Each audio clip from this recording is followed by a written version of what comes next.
Radio Sénégal, la revue de presse. C'est signé Omar Sonko.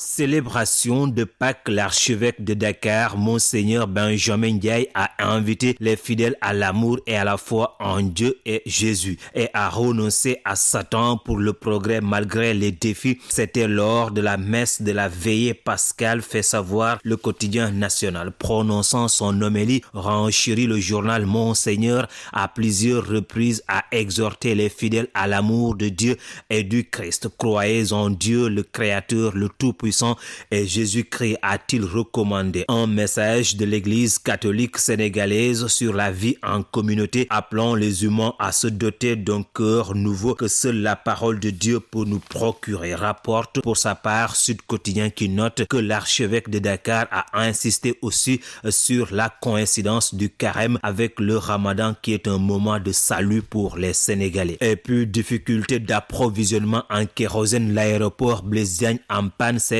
pointe en une les Échos. Selon le journal, la société de manutention de carburant aviation annonce 15 jours d'indisponibilité de kérosène à partir de ce mercredi. 2 semaines de pénurie de kérosène, les fournisseurs avaient averti il y a un mois, croit savoir Besbi Le Jour, qui titre à sa une: approvisionnement des avions à l'AIBD, diète de kérosène. La conséquence, une perturbation en vue dans le ciel, estime de son côté le Témoin. Oui, confirme le quotidien, les opérations d'avitaillement seront interrompues à partir de demain pour 2 semaines. Le journal parle même de trafic perturbé à l'AIBD, cela à cause de la conjoncture internationale conjuguée avec les tensions inédites sur les prix de certaines matières premières, explique le journal du groupe Avenir Communication. Mais, informe ce journal, les autorités assurent avoir pris toutes les mesures utiles et nécessaires afin de faire face à cette situation nouvelle. C'est sur quoi s'appuie Source A pour dire